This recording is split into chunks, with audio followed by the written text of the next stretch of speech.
Alors bonjour à tous, aujourd'hui on va parler d'un clip qui est le remix de First Starter par Nights of 88. On a fait ici le montage et la post-production. J'ai ici le projet qui est chargé et on va passer en revue tous les effets spéciaux qui ont été introduits dans le clip à partir du début jusqu'à la fin. Et vous allez voir qu'il y a pas mal de petits détails que l'on a ajoutés là-dedans. Le montage en soi est relativement classique, il est très dynamique. Quasiment toute la post-production a été faite sous After Effects. Et je vais décomposer ici chaque plan pour vous montrer ce qu'il y avait avant et après. Ça va prendre du temps. À l'époque, disons que ma manière de travailler n'était pas très optimale. Comme vous allez le voir, il y a une grosse composition avec des mini-compositions intérieures, au contraire de ce que je fais maintenant qui est des petites compositions un peu partout à gauche à droite, mais plus des grandes compositions qui font 4 minutes quoi. Donc ça c'était une erreur de débutant, j'assume et on évolue et comme vous voyez chacun fait des erreurs. Premier breakdown donc de clip vidéo et vous allez voir il y a beaucoup de choses. Alors soyez préparés, prenez le popcorn et on y va.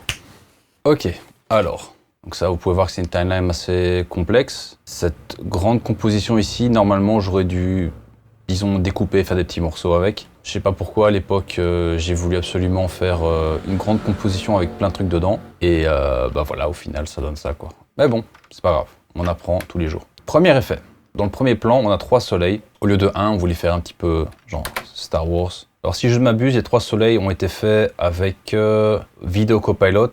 Normalement il y avait un troisième personnage ici qu'on a retiré au final. Vous voyez il est ici le troisième personnage.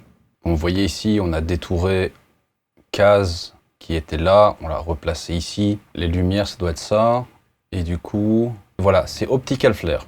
Donc ces 3 soleils, ils ont été faits avec Optical Flare. Ensuite, qu'est-ce qu'on a ici? Un plan filmé par Wolfcut au Pérou.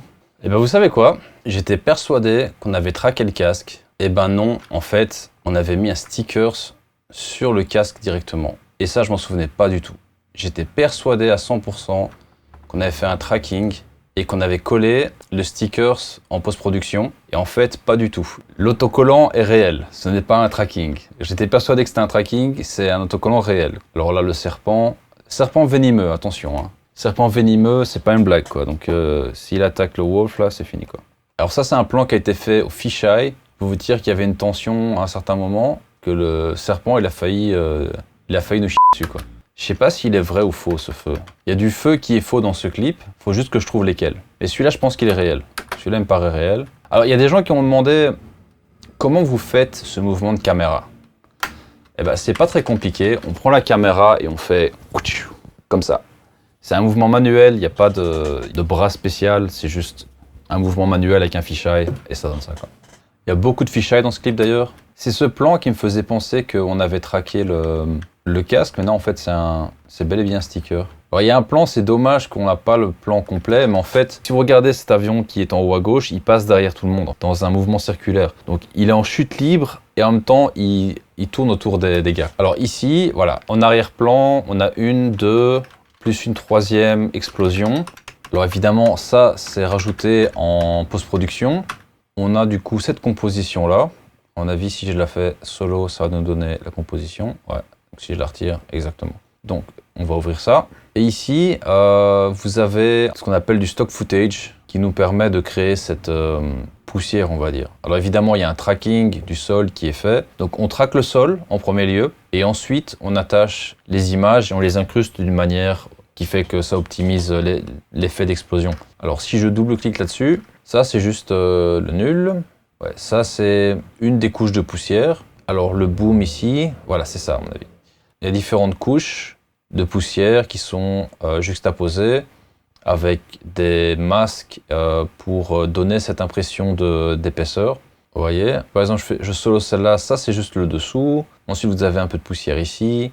Le plus gros de la composition, c'est la composition 7, donc on va rentrer dedans. Et ici, alors, on a quoi ici? On a une partie légère de poussière, mais qui remplit, on va dire, l'image. Ensuite, on a le même et on a le même. Donc en fait, c'est juste dupliqué 3 fois, quoi. C'est dupliqué 3 fois pour donner cette impression de densité.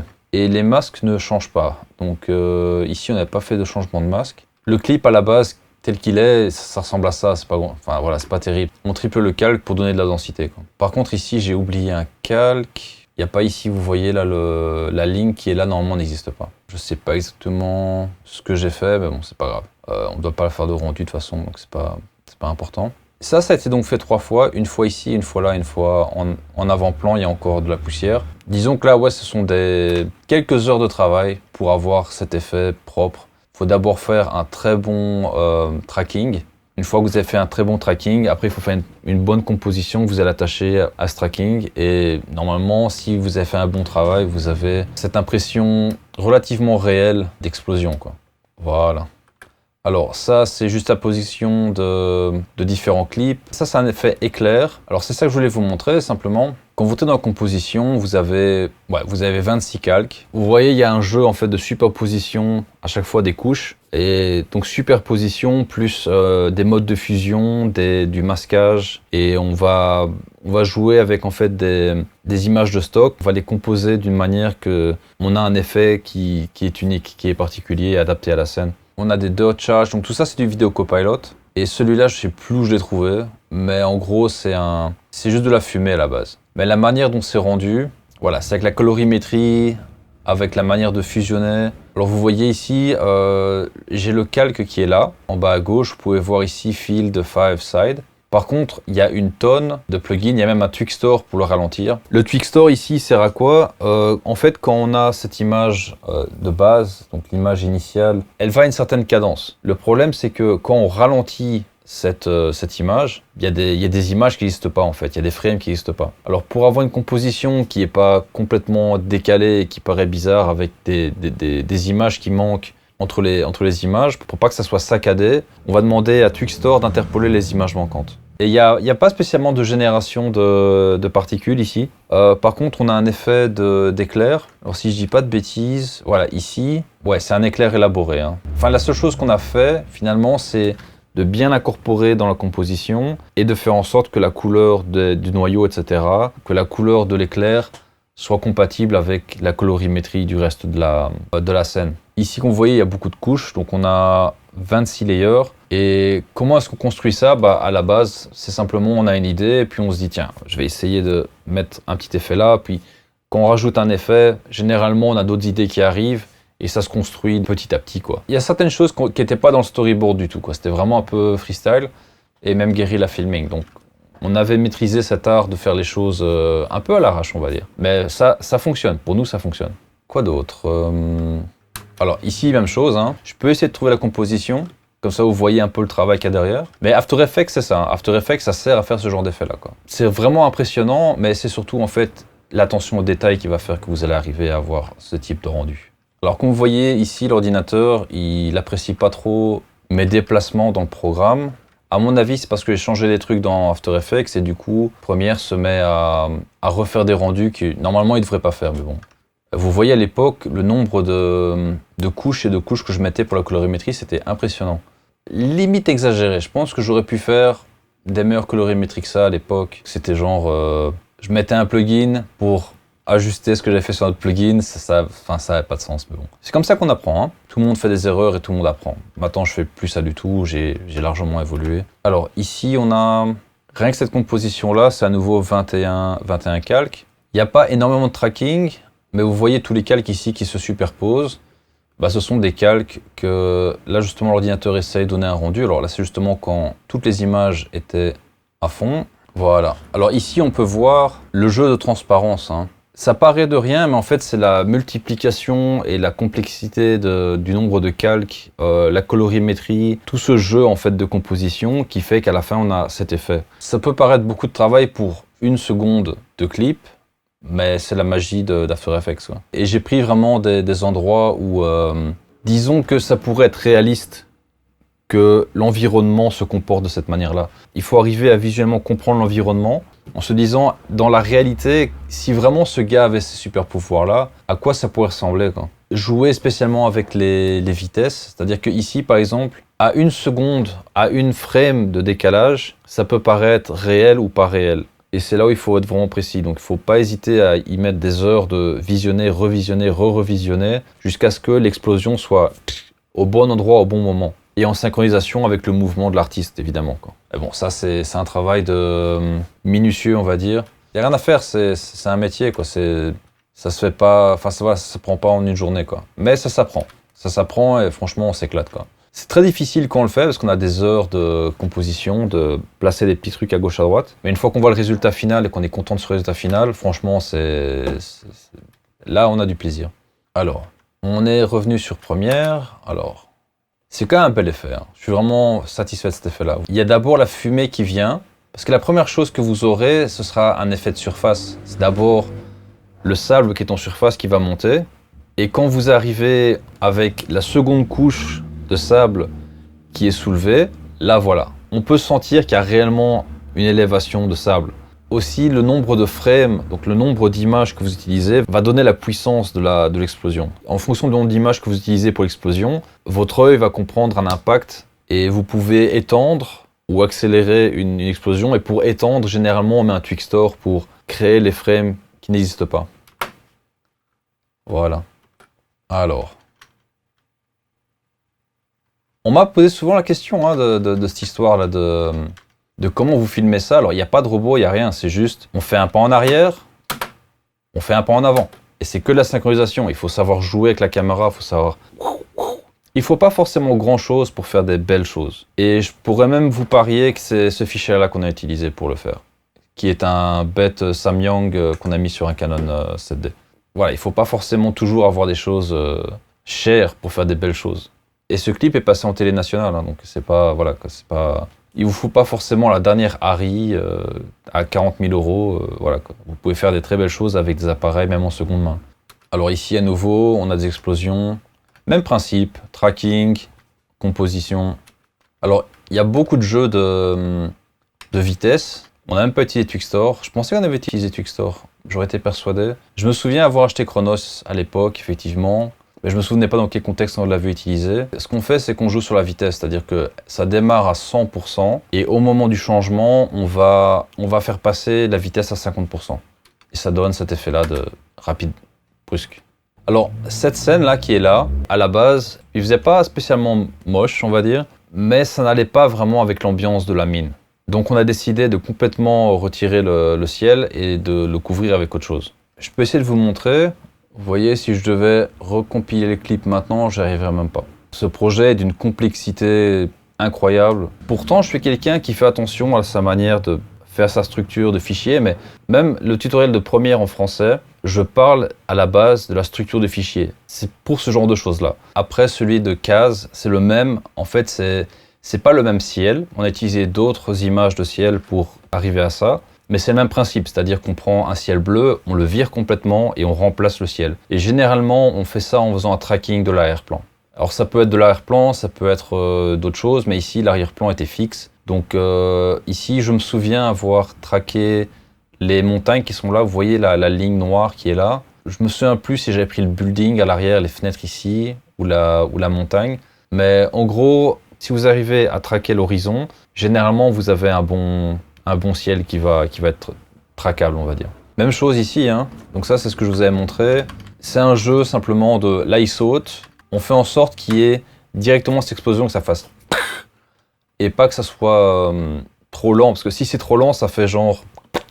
Alors que là, ce qu'on cherche, c'est d'avoir une explosion qui donne, qui a de l'impact, quoi. Et vous voyez la ressemblance entre celui de gauche et de droite. Il y a une petite différence. Je me souviens plus si j'ai déplacé une frame ou quoi. Apparemment même pas, mais c'est la vitesse. Avec la vitesse, en fait, on ne voit pas les petits détails. Donc. Dans le compositing After Effects, vous pouvez, on va dire, tricher un petit peu, on va dire. Aller de dupliquer des trucs sans que ça paraisse dupliqué, quoi. Vous pouvez changer peut-être la taille légèrement ou décaler de une frame. Disons que ce genre de petits trucs, ça facilite l'impression de complexité et de réalisme. Alors les feux ici à l'arrière, ils sont réels. Ça, c'est des vrais feux qu'on avait dans le désert. Voilà, toujours ce même jeu. Et là, vous pouvez voir ici l'avion qui tourne autour des gens. Alors même chose, tracking du sol. Il y a parfois un petit peu de devinette, on va dire, d'interpolation humaine. C'est-à-dire que ici, moi je peux traquer à partir d'ici par exemple. À partir de là, je peux traquer.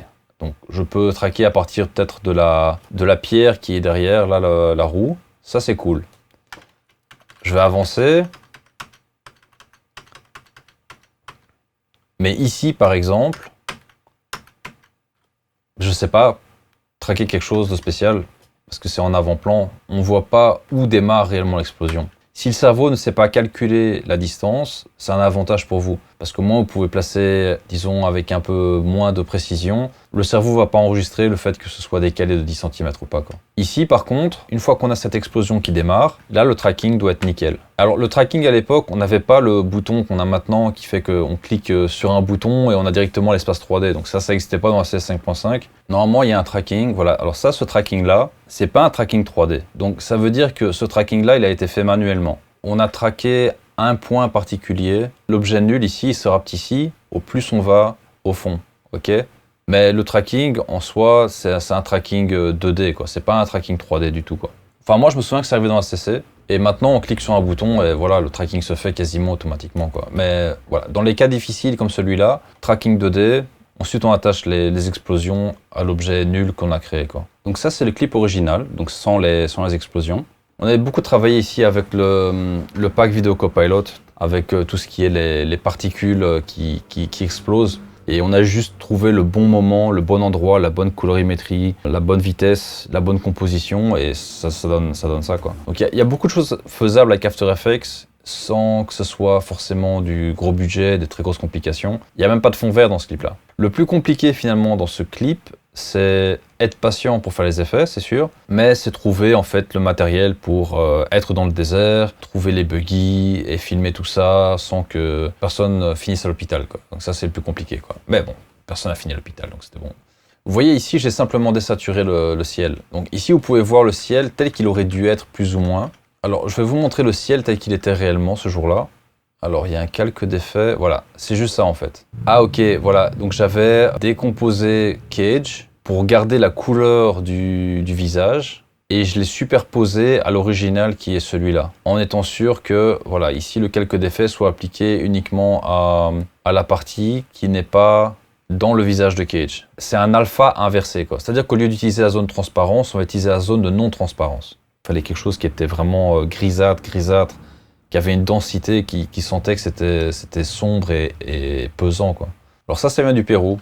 Si vous connaissez pas, je pense que c'est Cusco, filmé par Wolfcut aussi, durant son voyage au Pérou. C'est un vrai clip, quoi. Je veux dire, c'est pas un stock footage, ça a vraiment été filmé par Wolfcut quand il était au Pérou. Et alors le clip a été filmé dans 4 endroits différents, je sais plus exactement quoi. Le Pérou, je me souviens plus exactement de quoi. Et je pense qu'il y avait des endroits en Europe et en Afrique. Il y a beaucoup d'endroits différents, quoi. C'est Nomadic Star, c'est ça. Beaucoup de pays et de cultures qui se mélangent. Et nous, on fait le montage et on donne de la vie à ça, quoi. Alors, il y a beaucoup de jeux avec comment on appelle ça, les images clés. Donc, si vous voulez apprendre After Effects, il faut surtout apprendre les images clés, comment utiliser les images clés. Donc, vous devez avoir 2 points différents dans la ligne du temps, avec 2 valeurs différentes. Et vous allez créer, donc, du coup, des lignes et des courbes qui vont donner des effets particuliers, quoi. C'est hyper important parce que si vous voulez apprendre After Effects, il faut que vous compreniez les graphes, pouvoir arriver à lire les graphes. Voilà, ici, alors c'est très discret, mais il y a un peu de poussière qui a été rajoutée à l'arrière des mains ici. Et c'est pas tout le monde qui le capte, le subconscient le voit. Ça ajoute beaucoup de dynamique dans les plans, quoi. Ça a été filmé en Europe, et le flair que vous voyez là, c'est un vrai flair. C'est vraiment le flair de la caméra qui est rond tel quel, quoi. Donc c'est pas un flair qu'on a rajouté, nous, quoi. Ça, c'est des jeux aussi qui sont intéressants. On n'a pas, nous, rajouté du flou. Ça a été filmé tel quel, mais ça a été filmé tel quel expressément. C'est-à-dire que ici, c'est net, et à ce moment-là, paf, on a ce flou qui arrive. Et ça a été filmé tel quel, ça n'a pas été ajouté en post-production. Ici, je me souviens plus exactement de ce qu'on avait fait. Alors, je vais vérifier. Voilà, c'est ici. Est-ce qu'il est tombé ou est-ce qu'il n'est pas tombé? Ici, Scribe, il va en arrière, il se penche, et il revient en avant. Mais quand on accélère l'effet, ça donne ceci. Vous voyez, jouer avec la vitesse, c'est hyper important aussi. Dans le montage, il y a beaucoup plus que juste mettre un truc après l'autre, quoi. Alors ici, c'était 3 plans différents et on a juste monté du plus éloigné au plus proche.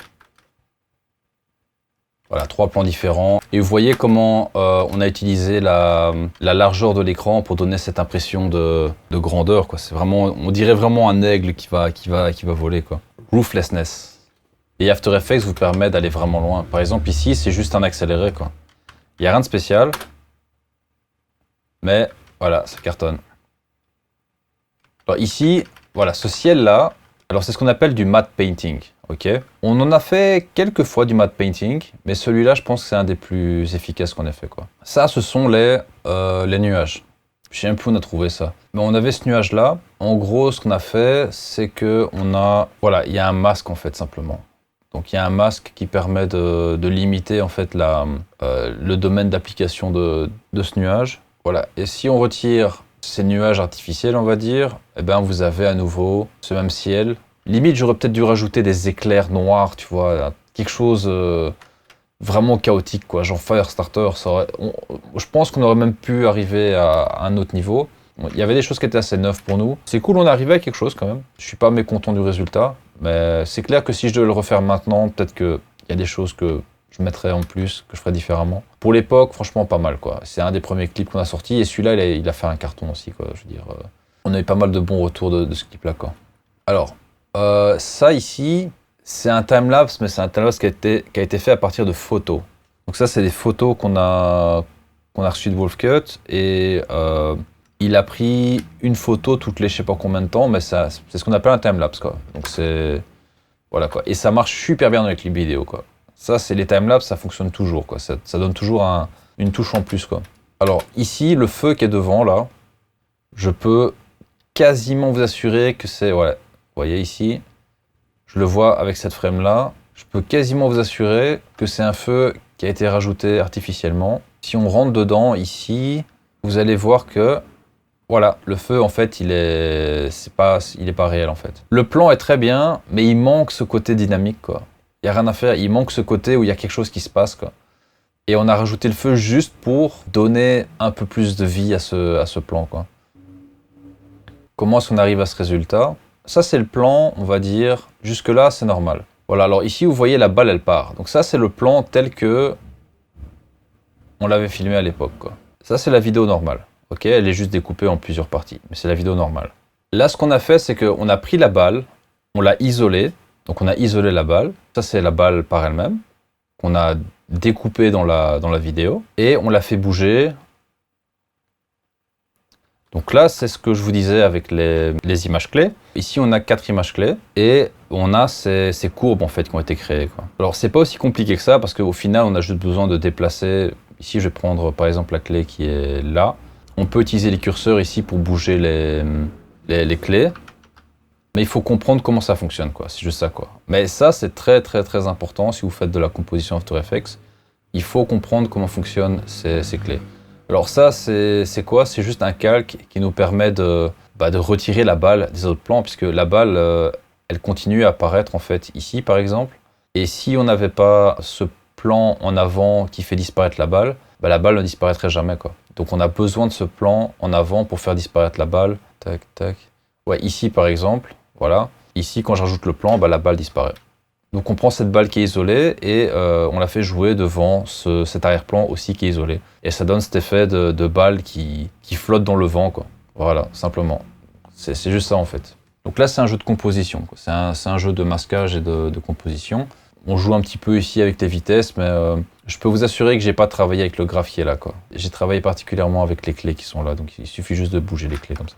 Voilà, alors ça c'est un plan qui a été filmé au Pérou. Ça c'est Optical Flare. Je me souviens plus exactement de l'histoire derrière cette montagne, mais c'est connu comme étant quelqu'un qui... C'est un peu comme le penseur, on va dire, quoi. Du coup, pour le mettre en vie, on a rajouté 2 yeux, quoi. Ça fait un petit peu Optimus Prime, quoi, on va dire, quoi. Légèrement, quoi. Alors ici, le feu... J'aimerais bien savoir s'il est réel ou pas en fait, mais je pense que celui-là il est réel. Alors, on va faire du Mythbusters. C'est du vrai feu, ouais, c'est du vrai feu, quoi. Donc ça, c'est pas un feu artificiel, c'est du vrai feu qui était vraiment sur place. Ça, c'est un timelapse aussi. Donc ce sont des photos qui ont été prises les unes après les autres, en faisant en sorte que Cage ne bouge pas trop. Mais rapidement dans le clip, ça peut passer, quoi. Donc ça, c'est du feu qui a été rajouté pour une composition. Ok. Et ici, il y a beaucoup de zones où, voilà, il faut donner un peu plus de... donner un peu plus de vie au plan, quoi. Et ici, avec ça, je pense qu'on a largement fait le boulot. Cette scène particulière, j'y ai pensé quand le clip était déjà largement, on va dire, utilisé et diffusé. Et du coup, j'ai fait le tracking avec la nouvelle version d'After Effects. C'est pour ça que ici, vous avez la caméra ici. Et ici, il manque toujours le cloud. Ah, c'était Footage Firm. Voilà, c'était Footage Firm. Alors, Footage Firm, à l'époque, on avait les CD de Footage Firm. Et c'était pas mal, il y avait pas mal de trucs, mais on recevait des CD physiquement qu'on devait charger d'ordinateur. Et à la fin, j'avais un tas de CD que j'avais acheté chez eux. Je me souviens avoir démarré After Effects en apprenant dans un bouquin. Je ne sais même plus où j'avais trouvé le bouquin. Je pense que j'avais trouvé le bouquin dans une Fnac. Et là, maintenant, évidemment, on a l'effet qui est terminé. Donc ça, c'est un nuage que j'ai pris. Donc je l'ai tourné à 270, à moins 90 degrés, quoi. À mon avis, j'ai encore changé un petit peu. Ouais, j'ai rajouté un toner et un tourbillon, quoi. Un tourbillon pour pouvoir un petit peu le faire bouger et un toner ici. Donc, c'est pas forcément des effets compliqués à faire, mais il faut parfois avoir un coup de génie et se dire à quoi ressemble un tourbillon. Un tourbillon, ça ressemble à un nuage, mais avec un petit tourbillon en plus et avec une colorimétrie différente. C'est juste jouer avec ça, en fait. Il faut avoir un petit peu cet éclair de génie de temps en temps, quoi. Moi, j'adore, en tout cas, faire des effets spéciaux. Pour ça, justement, c'est parce que on peut faire passer une chose pour une autre, tant que c'est assez proche visuellement de la réalité, de ce que nous on veut faire passer. Le cerveau il dit, je suis d'accord avec ça. Ici par exemple, on a pris de la fumée que l'on a colorisée pour faire du sable, et au final les gens disent, ah ouais, c'est du sable. Alors qu'en fait c'est de la fumée, ça n'a rien à voir avec du sable. C'est le jeu d'After Effects, c'est ça qu'on aime bien, quoi. Ça c'est l'effet dont je vous avais parlé avant, c'est vitesse normale, ralenti. Et dans le ralenti ici, vous pouvez filmer au double de la vitesse, donc au double de la cadence, comme je l'avais expliqué dans le tutoriel pour Premiere. Donc ici, j'ai fait le fainéant un petit peu. J'ai juste pris un plan que j'ai fait tourner à la vitesse normale. Alors celui-là, il est fait à 33%. Ça veut dire qu'on a accéléré 3 fois en fait. Maintenant ici, celui-là, il est à 200%. Ça veut dire qu'il est étendu de 200%. Ça veut dire qu'il est à 50% de la vitesse normale. Alors vu qu'il était tourné à 50 images par seconde, dans une composition à 25 images par seconde, le ralenti est parfait. Donc on n'a même pas besoin de mettre de Twixtor ni rien, quoi. C'est juste un ralenti normal en fait. Mais ça donne super bien parce que c'est filmé au double de la vitesse, ralenti la vitesse de moitié, donc ça fait un ralenti parfait, quoi. C'est exactement ce que je disais dans le tutoriel de Adobe Premiere. Donc si vous filmez au double de la cadence et que vous mettez ensuite dans le montage le clip à la moitié de la vitesse, et bien vous avez un ralenti parfait. C'est exactement ça qui se passe. On est presque à la fin, hein. Voilà, alors ici on a traqué l'arrière-plan pour ajouter Nomadic Star. Film, production, ok. Alors, pour donner un peu de réalisme, je ne sais pas si vous le voyez ici, on a activé le flow de mouvement, donc vous voyez qu'il y a du flou ici, qui correspond en fait à la scène. Donc ça permet de mixer un peu mieux, quoi, de vraiment d'incruster le titre proprement à la scène, sinon on a la scène qui bouge avec du flou, mais le titre, il n'y a pas de flou dedans, donc ça fait un peu bizarre, quoi. Alors ça a été filmé au 200 mm, je pense, avec stabilisateur. Alors la plaque évidemment a été changée. Ici à nouveau la plaque a été changée. Quand on change la plaque évidemment c'est du tracking, quoi. Et on rajoute ce flou de mouvement pour être sûr que ça fasse réaliste, quoi. Même si techniquement parlant ici il ne devrait pas y avoir de flou de mouvement, mais légèrement, peut-être légèrement, mais pas autant que ça, quoi. Ici c'est un peu exagéré mais bon, voilà, ça passe, quoi. Voilà, toujours la même chose. Donc là par contre on n'a pas rajouté de fumée derrière. Donc ce que vous voyez à l'arrière c'est effectivement, ça a été filmé tel quel. Avec Screenplay by Ketch Parks, traqué en fonction de l'arrière-plan. Voilà, 360 Deal, ici sur la plaque, ça s'était rajouté. Et Directed by Wolfcut, ça aussi s'était rajouté, quoi. Vous voyez ici, quand on parle de détails, même ce petit plan qui dure quelques frames, on a changé la plaque pour être sûr que, voilà, quoi, que ça soit réaliste, quoi. Voilà, ici on peut voir le Prodigy avec l'icône Mama's Good Boy, un peu de sous-titres. Et voilà, c'est terminé. Donc voilà, c'était le breakdown de tout le clip de Firestarter, le remix par Nights of 88. Alors je sais pas si on peut vraiment voir l'ampleur en fait du travail dans cette vidéo-ci, mais en termes d'heures passées à traquer et à trouver la bonne composition, trouver la bonne image à placer au bon endroit, la configuration d'un effet, juste par exemple l'éclair, je me souviens avoir passé des heures sur l'éclair pour que l'éclair ait une certaine forme et une manière, disons, de s'étendre qui était particulière. Et je me souviens avoir passé des heures là-dessus, rien que sur un effet. Donc, je sais pas vous dire combien on a de composition là-dedans, mais c'est clair qu'il y a eu du boulot, quoi. Il y a eu beaucoup de boulot, quoi. Je pense que la meilleure leçon qu'on puisse tirer de ce projet-là, c'est soyez organisé. Parce que si vous n'êtes pas organisé, vous n'arrivez jamais à la fin de ce genre de projet. Je me souviens à passer peut-être quasiment un mois là-dessus, à chercher dans tous les sens, à chipoter, à truquer. Je suis assez fier de ce projet-là, même si c'était à la base un peu chaotique. Ouais, c'est un honneur de l'avoir fait, quoi. Ça me manque un peu de faire ce genre de clip d'ailleurs. Le web design c'est cool, mais faire des effets spéciaux, ça a son truc, quoi. Ok, j'espère que vous avez appris quelque chose, j'espère que ça vous a intéressé. Évidemment, le clip est certainement plus intéressant que cette vidéo-là. Pour ce qui est d'After Effects, laissez-moi savoir si vous voulez apprendre quelque chose de particulier. Mais voilà, ici, la vidéo montre bien qu'avec du tracking, du masquage, un peu de débourradise et quelques effets, on peut faire des choses assez sympas, quoi. Donc voilà, évidemment, il y a des clips où il y a de la 3D, il y a des clips où il y a plus de choses. Mais ici, voilà, avec le pack de Video Copilot, Action Essentials, je pense que ça s'appelait. J'ai encore les CD qui se baladent quelque part, mais à l'époque, on recevait les CD, on était tout fou parce que c'était genre, ah, j'ai enfin mes overlays, je peux enfin travailler des trucs comme ça, quoi. Mais à notre époque, ça se télécharge directement sur Internet, c'est génial, enfin voilà, quoi. Et je vais pas la faire plus longue que ça. Il est déjà 2h20 du matin.